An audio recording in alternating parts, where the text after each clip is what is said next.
假如我们突破时空的限制，可以选择遇见古人，最恰当的相逢可能是宴席上。自古以来，宴是迎来送往中人们交汇的舞台。宴席是烹饪的极致，也总是有超越食物的深意。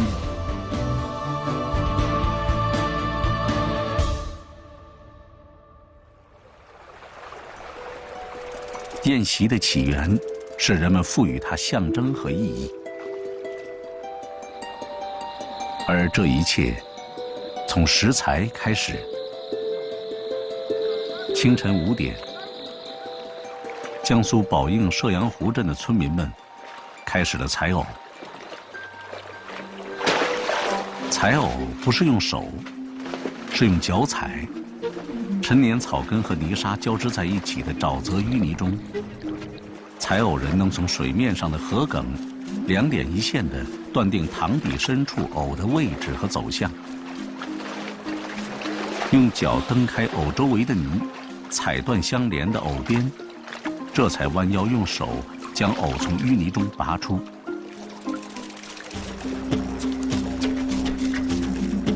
10万亩藕田，这是他们延续上千年的劳作方式。脱离泥中的母体，河藕有了美丽的名字，叫玉玲珑。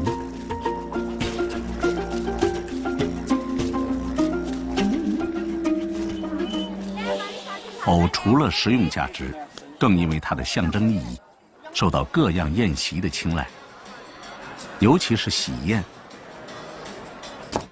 作为食材的河藕必不可少。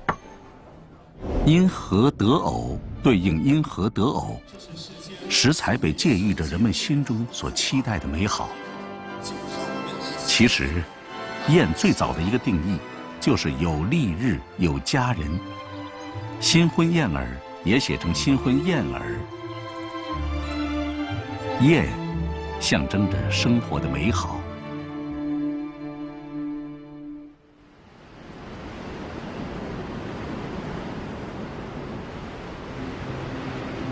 内蒙古和辽宁的交界，古老的科尔沁沙漠褪去了苍凉。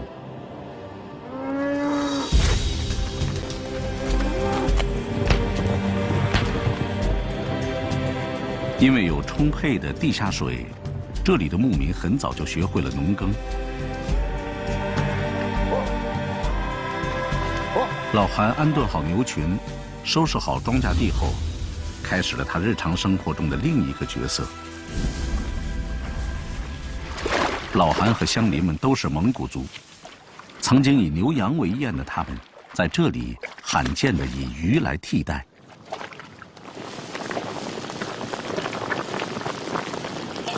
这地方鱼吧，它好吃，本身它这个沙土底儿，它这个水肥啊，它就是本身就是矿物质都够啊，就是不喂饲料，就是自然生长那种的。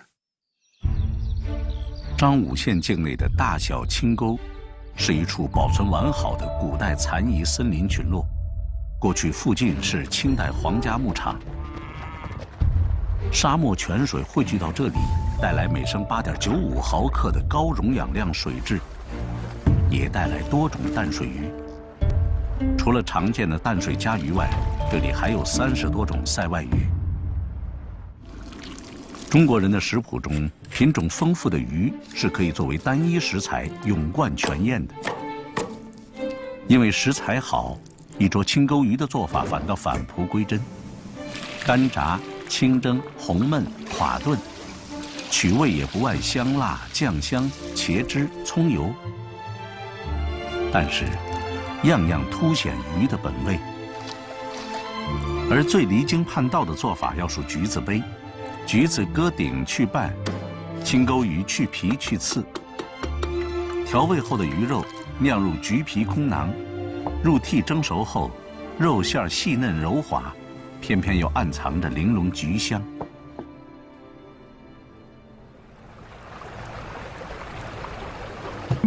在宝应，一场全藕宴也即将开始。藕藕作为食材本身不算惊艳，但全藕宴却是食材应用智慧的极致。藕粉圆子看不到藕，用干果五仁做馅儿，藕粉用来裹馅儿。圆子沾上藕粉后，入沸水烫制，反复5、6次。因藕粉中含有2种不同性质的淀粉，15%的溶于开水，而85%的经过糊化形成凝胶。藕粉圆子入口润滑糯软，细嚼又是干果的清香。全藕订婚宴，让藕成了另外的主角。藕赋予宴席的幸福感，恰似甜言蜜语。全藕宴的多道菜品深得人心，蜜汁锤藕从唐代流传至今，荷叶粉蒸肉与藕粉圆子都始于清代，藕糕、藕饼也是传统小吃。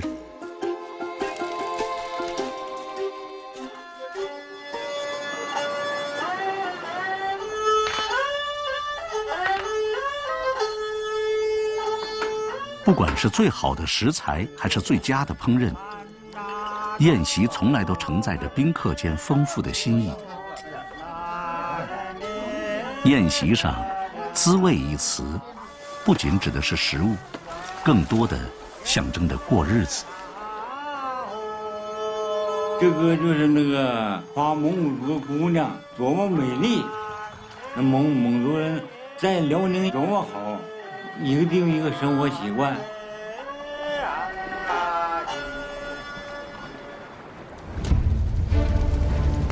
每个家庭都有自己的家宴，家常美味留住人的味蕾，而血缘亲情更是一桌菜重要的调料。对武术家张修林来说，家的概念更丰富。代表人生圆满的90大宴就要开始，在中国这叫耄耋之庆。几天后，他的弟子们将从天南海北赶来，这是一次大家庭中的生日。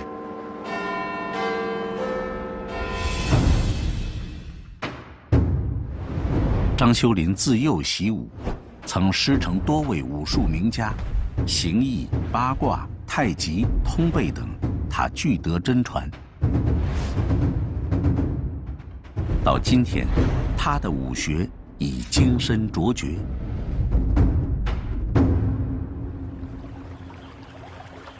中国人对宴席往往有更高的诉求，张修林对这次团聚充满了期望。我这些弟子们呢，并没有继承到这些很好的东西。我留这么多东西没有用啊，赶快一定要交出去。这次呢，大家对吧，到芜湖来，我做我的生日，我就觉得这个非常重要。金秋的芜湖，召唤了一场特殊的生日宴。吕林和朱朱是张修林在江西教的徒弟。这是水芹菜吗？不是水芹。两人提前来芜湖筹备。天使，知道哪里有绿豆水之类的？没有，不知道。师傅，您这儿做那个绿豆水子吗？那不做。绿豆水子是师傅张修林的童年记忆，但是热心的外地弟子完全不熟悉当地饮食。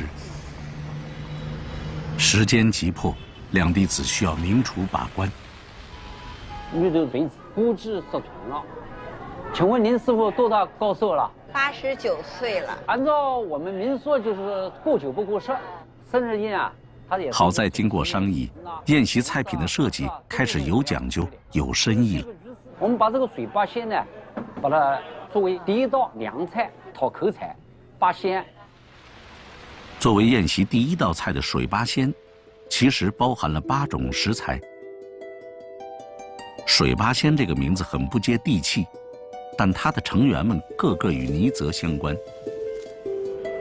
从皖江到太湖流域的长江中下游地区，每年6月的梅雨季过后，因水位上升形成大小不一的泽塘湖滩，人们就地为田，借助丰腴的泥水滋养，逐渐改良了8种不同的天然水生植物。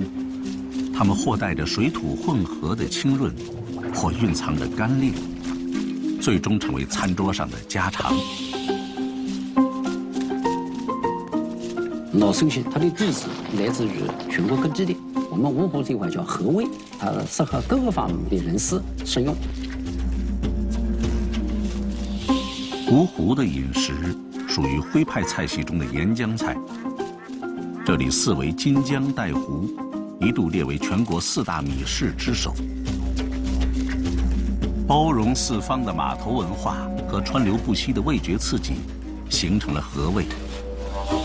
河味就是调和重口的本事。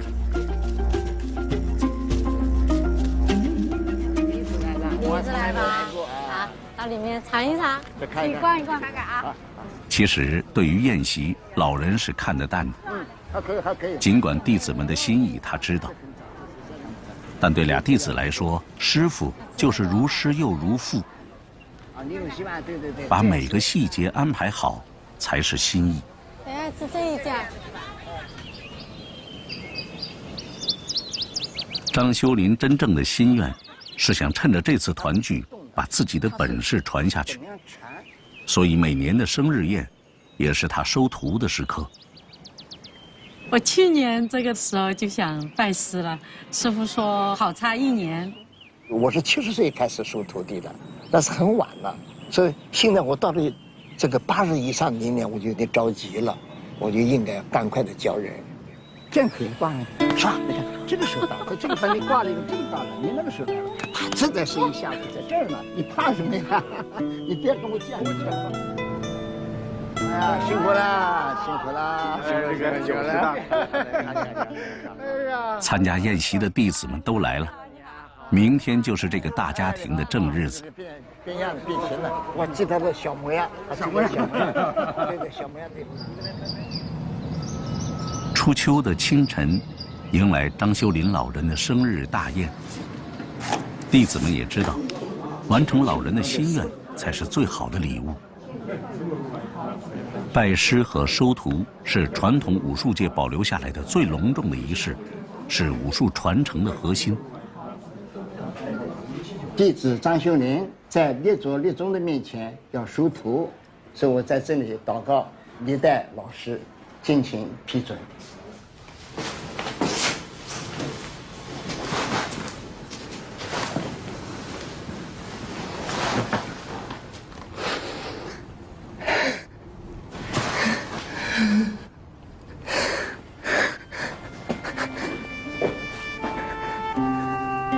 是很感动，因为我们也是有传人的。谢谢。仪式感是这个急促的时代中，张修林表达内心最直接的方式，也是为弟子们留下的郑重的记号。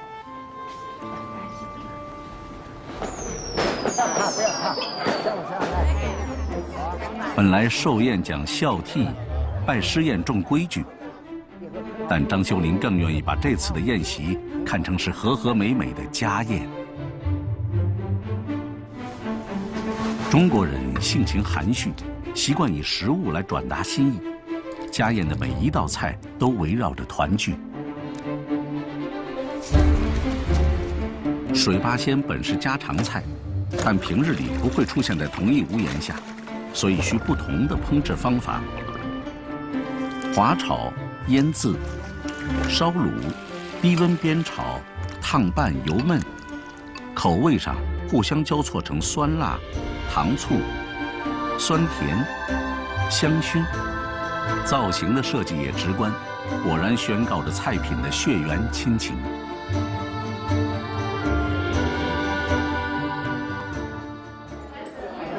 我这次讲一个就行，我今天来讲，这水八仙取材啊，都是本地的。宴席的重头菜是八宝葫芦鸭，8样辅料，荤素步调要一致。炒制只要6分熟，糯米帮助内馅吸收鸭肉精华。去骨麻鸭是食材，也是容器。过油蒸熟后的鸭子，饱满油润的外皮内紧裹着鲜香咸甜交融的八宝糯馅儿。八宝葫芦鸭是一道传统的江南名菜。打开葫芦也像仪式，满桌香味四溢。葫芦代表福禄，家族兴旺。重头菜的到来意味着宴席的高潮。谢谢。其实，和味的和字是中国宴席的奥秘，也是中国人的人生理念。对张修林来说，或许因为传承的重担仍然在他肩上，而家宴特殊的亲情，才是人生长久的调味。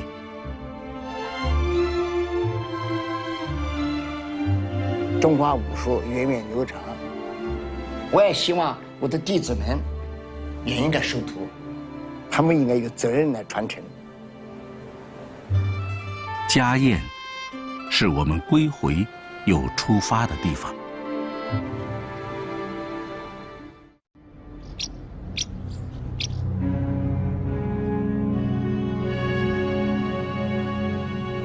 当今中国正崛起于世界，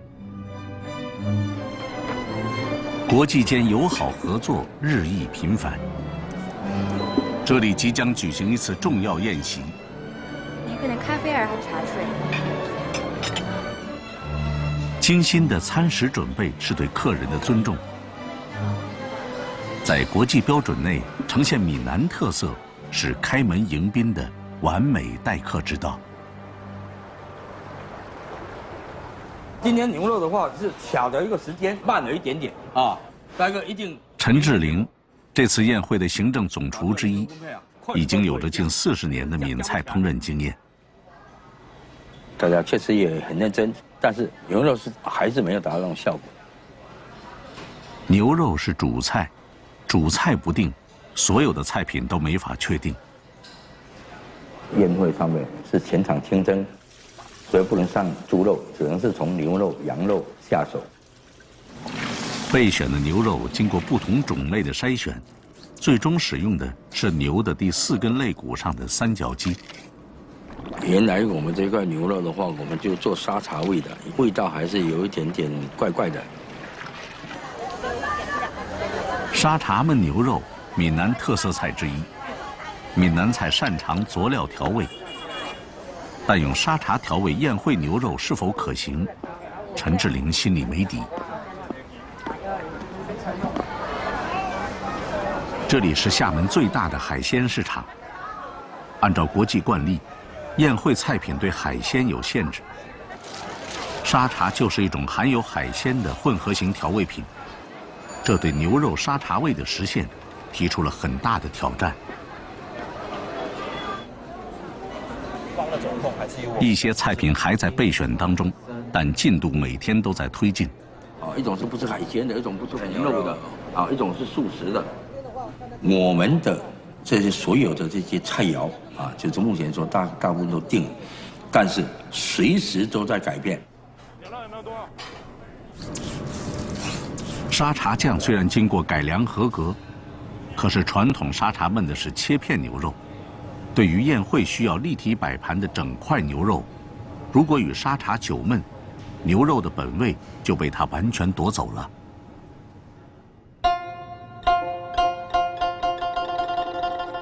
宴会的菜品不多，1道冷盘，4个小菜，5道主菜，少意味着每一道都精益求精。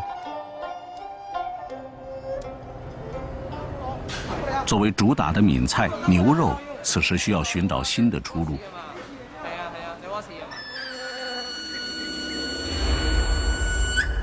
同安有着1000年历史的古县城，同安风肉是闽南地区的特色食品。在同安，每当人们办喜事、建新房，都少不了风肉。整块的猪前腿肉配板栗、香菇、虾米等，裹以纱布，入缸蒸熟，上桌才解开封着的纱布，所以叫做风肉。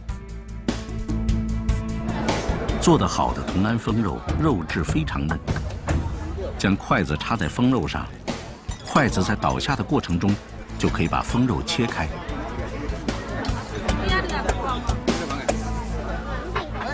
同安风肉的制作方法给了陈志玲和团队新的思路。鳊鱼干、墨鱼干、虾仁、海蛎干等经烘干改良，牛肉切块均裹以纱布一起焖制，经3、4小时，再倒入沙茶酱，参与牛肉收汁和最后浇淋。新菜品在传统口味与国际标准中渐渐统一。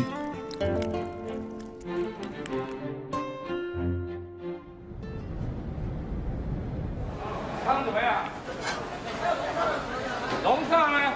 宴会当天将设有1个主桌，15个副桌，出菜时间控制在45分钟内。快点，来不及了，来不及了！家人呢？都过去了。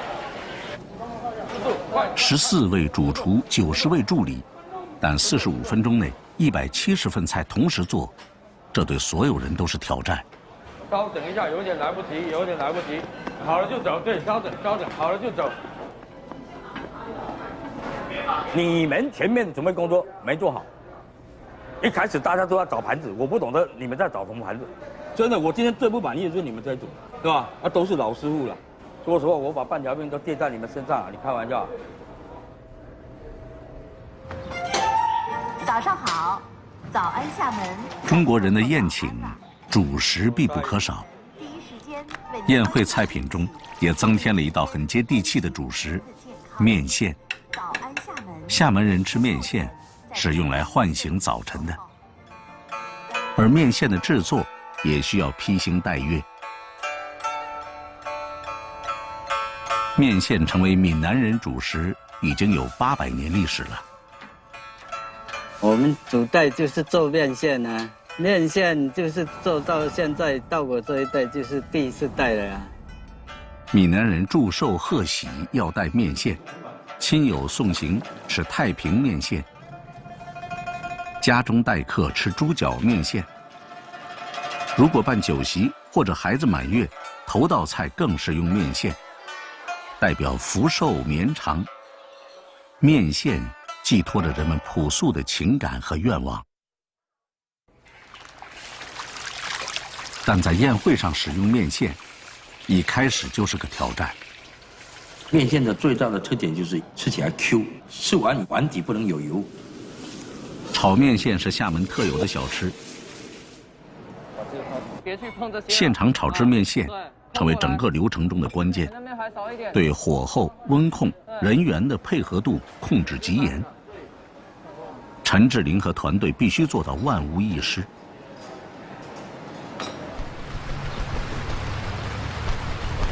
宴会即将开始，所有菜品和流程都将在最后的准备中得到确认。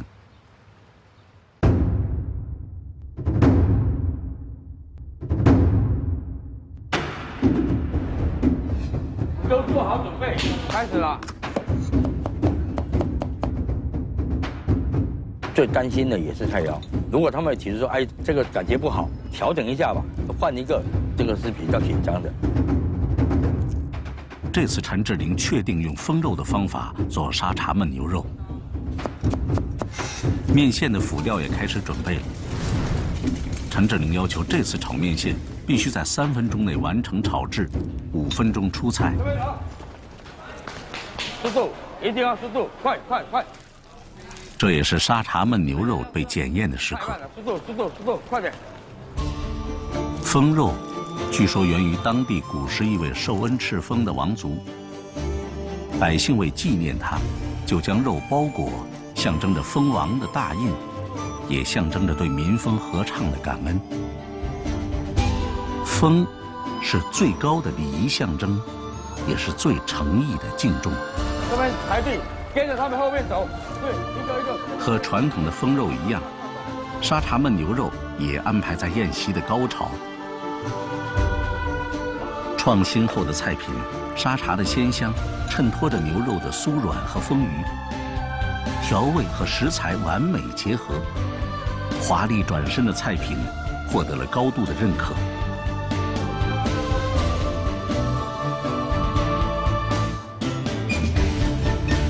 都没问题吧？比之前上一次好很多。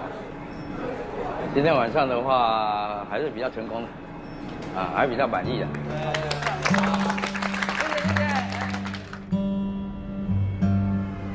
整个的晚宴确实很成功。我就是干这一行的，作为一个厨师，你就是要兢兢业业把自己的本职做好，这个是我们最大的荣幸。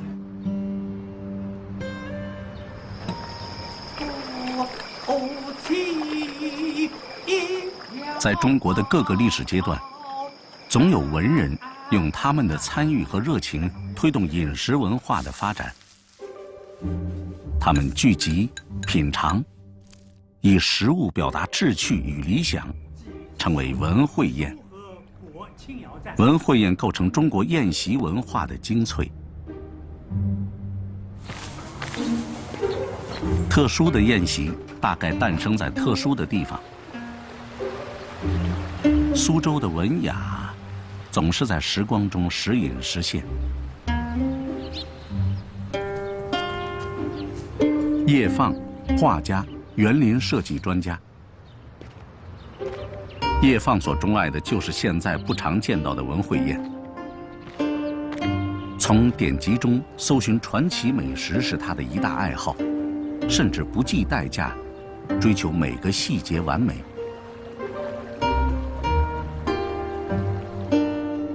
譬如，他研究《红楼梦》中的宴席，把其中写的最详细的一道菜，就是刘姥姥在大观园尝的跑了味儿的茄子，搬到了现实中。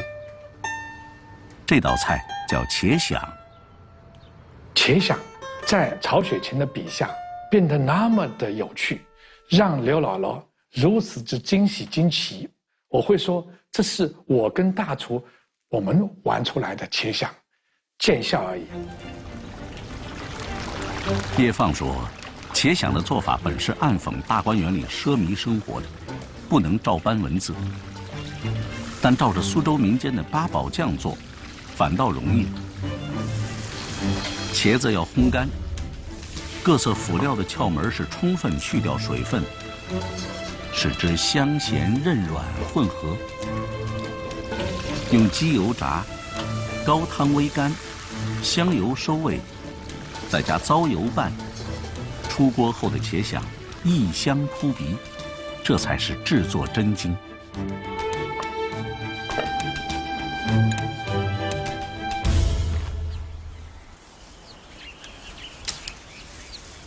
隋唐开始，中国就出现了丰富的关于烹调的记载了。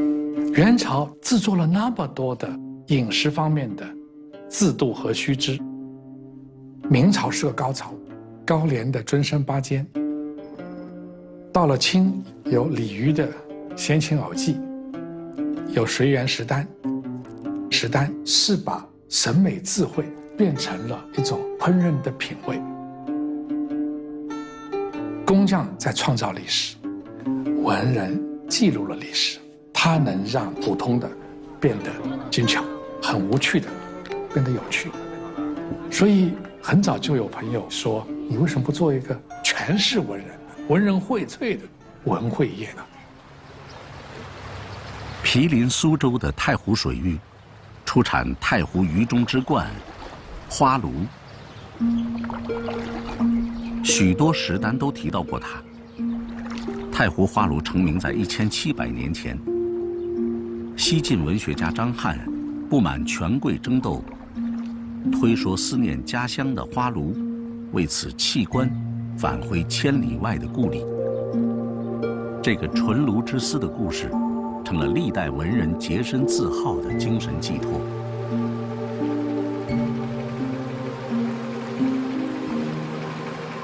你们那个花鲈鱼有没有抓到过？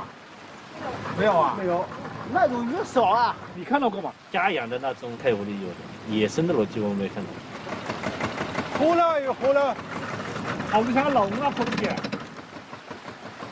寻找鲈鱼不得，面对浩渺的太湖，叶放与历史相隔千年的心灵应答，只能留下些无奈了。我们把这个波光形容是鱼鳞，我们已经感受到灵光了。好在养殖鲈鱼不难找。鲈鱼在典籍中记载了2道著名的做法：玲珑牡丹炸和金鸡玉块。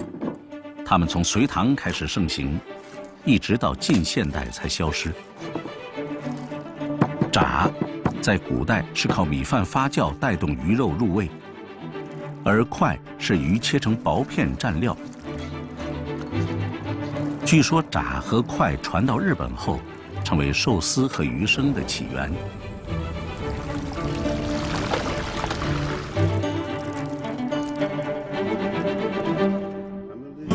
由于金鸡玉块有更丰富的象征，叶放决定在宴席中作为礼物分享给朋友们。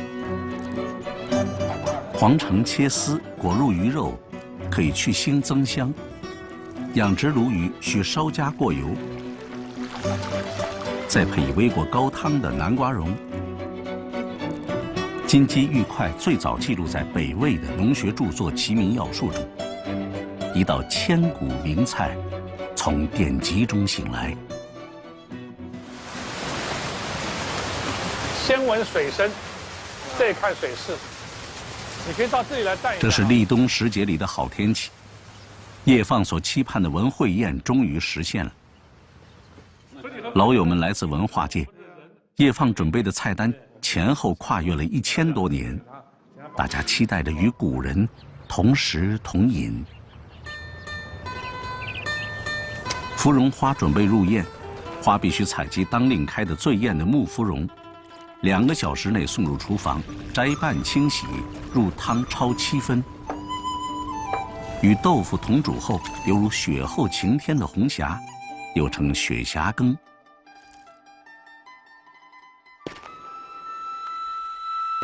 金鸡玉块也从时光中走来。这就是传说中的金鸡玉块。孔子说：“块不厌细。”金鸡玉块果然有精细的味觉体验，那种回甘的感觉，回甘是吧？明朝的时候，这个引元东渡不但带去了佛教也带去了这个喝茶的，韩国也喜欢这个才表示出来可能是肉。这里都是用技巧。中国历史上文人跟餐饮的关系是特别的渊源深厚。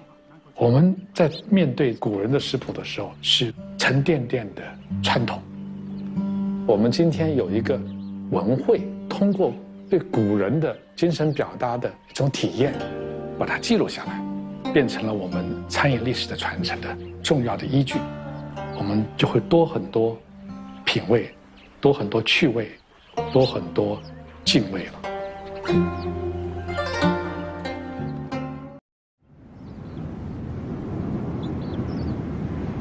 湖南省平江县，汨罗江蜿蜒流过，流淌着屈原的诗魂。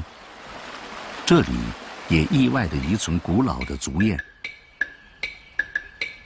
台湾大了是杂牛为县员留下几件旧啊。4大碗，第一碗是杂牛，2碗是给了，3碗是硬牛了，4碗是丸子。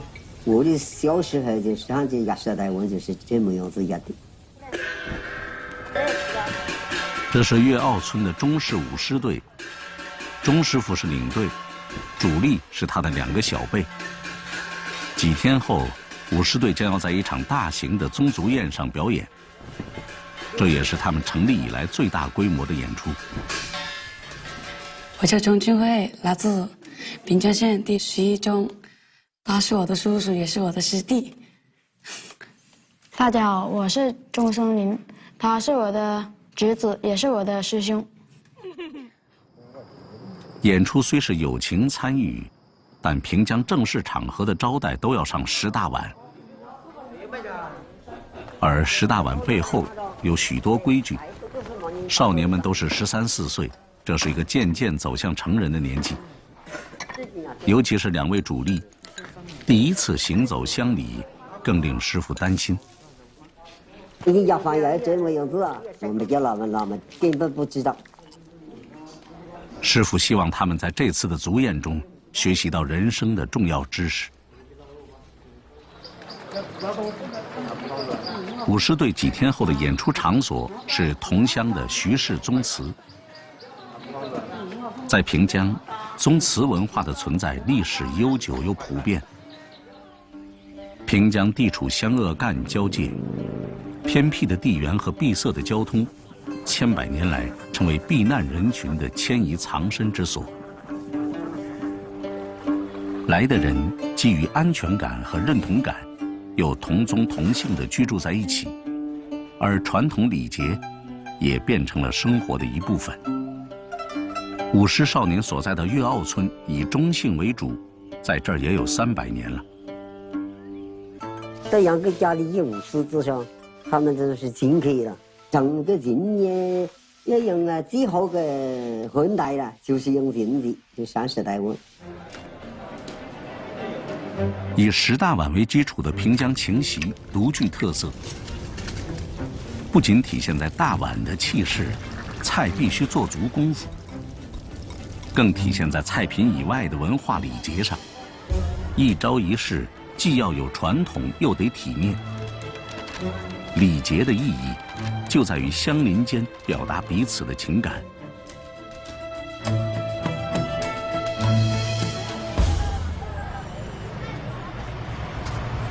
礼节对少年们来说就是规矩了。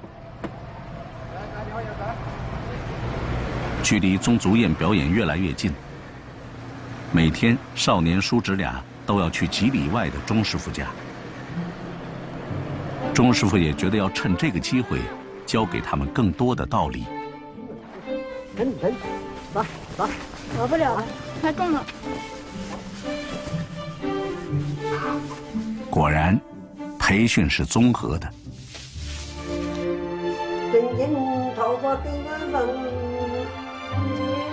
在平江，10大碗情席有着深厚的文化土壤。据说这得益于宋代理学大师朱熹的几位得意门生。他们曾在平江开坛讲学，推广诸子礼教。而平江的上礼之风，也被原汁原味地保存下来。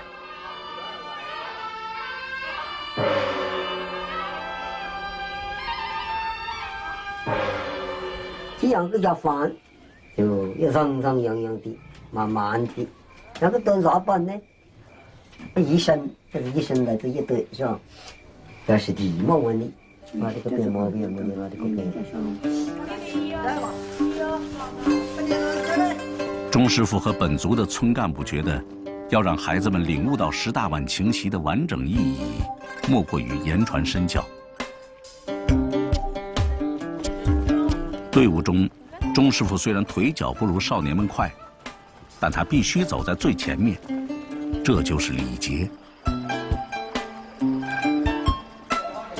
课堂就选在钟氏老屋内，这里也是钟氏家族最早落脚平江的地方。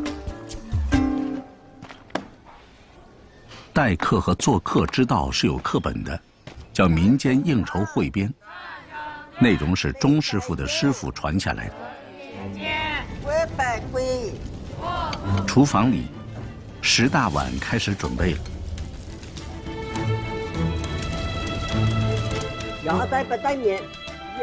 钟师傅所教的，其实大多来自儒家典籍《礼记》。上了菜，必须要最大的那个人先腌菜，我们才能去腌菜。因为以前我都不知道有这种规则。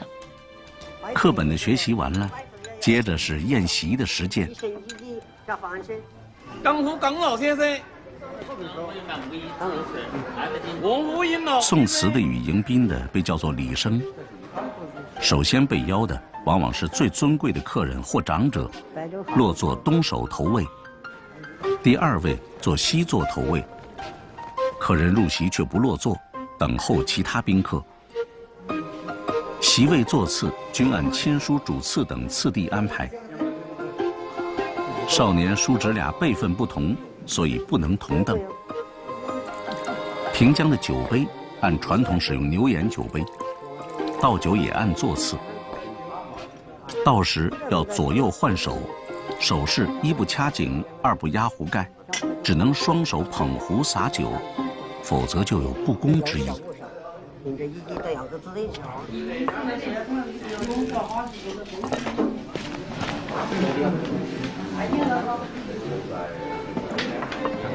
揭去第一道菜碗盖，长者先用，众宾客才可以吃菜。每上一道菜，大家举杯敬酒，然后举筷。少年们虽然不许饮酒，但端杯的礼数仍要尽到。大人们的规矩在两个少年眼中新鲜有趣，这一刻，传统在少年的心里有了痕迹。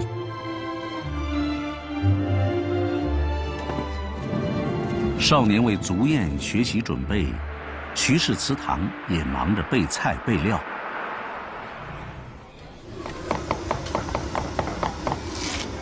10大碗的部分菜要提前做。第一道炸肉，其实是用面粉油炸，只是外形像炸肉。据说这是饥馑年代自嘲的叫法。面团解决了外形相似，还需口感。用什锦炒菜覆盖，面团浸透菜香，比吃肉的心情还好。叫肉的不是肉，可甜的恰恰是肉。红烧加蜜丸，肉中混了甜饼，还要加蜜糖。盛到碗里，居然是甜蜜的肉香。10大碗看似不修边幅，其实是先人们留下的聪明才智。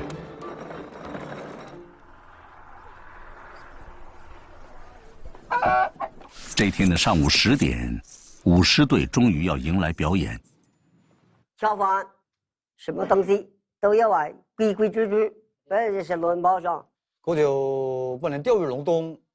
第一是代表你的师傅的形象，代表粤澳传统文化的形象。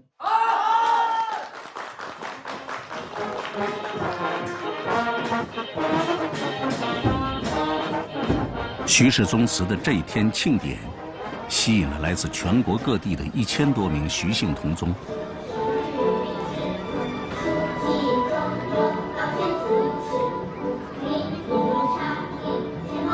好的，朋友们，中老这次表演的节目是难得一见的，与100多年前完全相同的老狮子，掌声有请。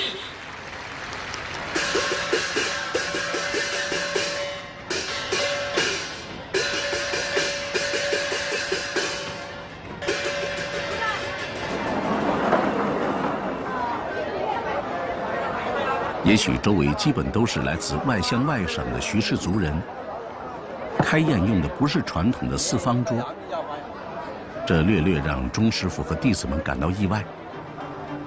但他们仍然用平江传统礼仪，每上菜必全桌起立。平江10大碗上菜规矩也多，10大碗吃1碗上1碗，1碗接1碗。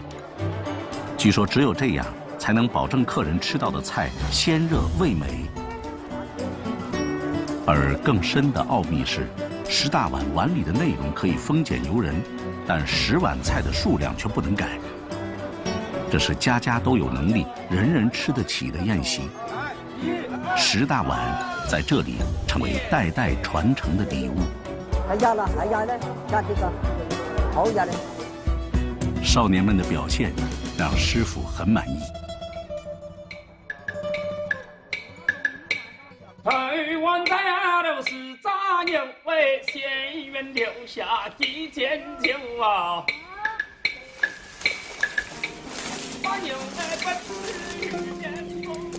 我在我大伯那也学了很多的知识，了解了我们这里传统的文化和美德。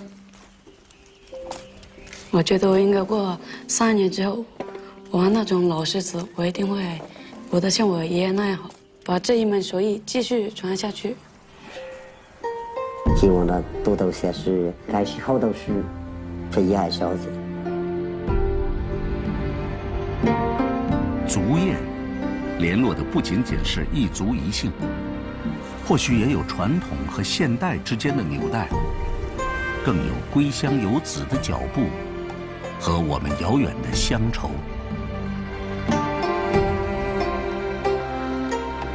一人不成席，宴可以是礼仪之邦的中国最高的诚意，宴也可以是生生不息的传承最深的心意。宴可以知书达理，也可以知书不拘礼。宴是由口入心的相逢和相识，传承后的创造，久别后的重逢，一蔬一饭有人生的温度，一味一品探文化的源流。舌尖上的中国第3季，请继续收看。